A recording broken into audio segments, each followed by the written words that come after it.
क्या एक इंसान का विश्वास इतना गहरा हो सकता है कि वह सीधे भगवान को चिट्ठी लिख दे और जवाब की उम्मीद भी रखे? जी बॉन्ड एल फ्यूएंट्स की कहानी ए लेटर टू गॉड हमें एक ऐसे ही सीधे सादे किसान लैंचो से मिलवाती है जिसका भरोसा पहाड़ों को भी हिला सकता था।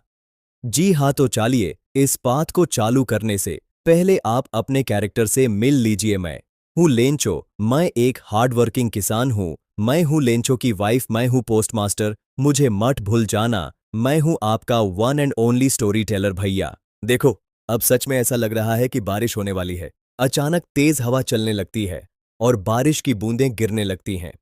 लेंचो बाहर जाता है और मुस्कुराता। ये बारिश की बूंदें नहीं हैं, ये नए सिक्के हैं।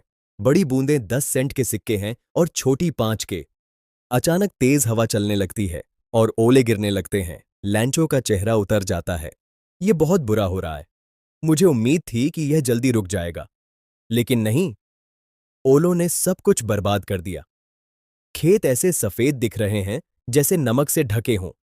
एक पत्ता भी नहीं बचा। इस साल हमारे पास कोई अनाज नहीं होगा। हम सब भूखे मर जाएंगे। लेकिन कोई भी भूख से नहीं मरता। भगवान की आंखें सब कुछ देखती हैं। आप घबराइए मत, भले ही सब कुछ खत्म हो गया हो, पर भगवान पर भरोसा रखें। मैं भगवान को पत्र लिखूंगा, वही मेरी आखिरी उम्मीद है। लैंचो मेज पर बैठकर पत्र लिखता है और उसे डाक पेटी में डाल देता है। डाकिया पत्र निकालता है और हंसते हुए पोस्ट मास्टर के पास ले जाता है। श्रीमान, देखिए, किसी ने भगवान के नाम पत्र लिखा है। मैंने अपने पूरे करियर में ऐसा पता, एड्रेस कभी नहीं देखा। क्या अटूट विश्वास है। काश मुझे भी भगवान पर इतना ही भरोसा होता। हमें इस आदमी का विश्वास टूटने नहीं देना चाहिए। तभी पोस्टमास्टर गंभीर हो जाता है। इस आदमी के विश्वास को टूटने नहीं देना चाहिए। चलो, हम सब मिलकर पैसे इकट्ठा करते हैं, अपनी सैलरी का कुछ हिस्सा देते हैं, लेकिन केवल 70 पैसों ही जमा हो पाते हैं। वे उसे एक लिफाफे में रखकर उस पर हस्ताक्षर के रूप में सिर्फ GOD लिख देते हैं। लेंचो आता है और अपना पत्र मांगता है। डाकिया उसे लिफाफा देता है। लेंचो पैसे गिनता है और गुस्सा हो जाता है। भगवान गलती नहीं कर सकते, न ही वह मुझे मना कर सकते हैं। वह तुरंत एक और पत्र लिखता है और उसे डाक पेटी में डाल देता है। लेंचो के जाने के बाद पोस्टमास्टर पत्र निकालता है और पढ़ता है।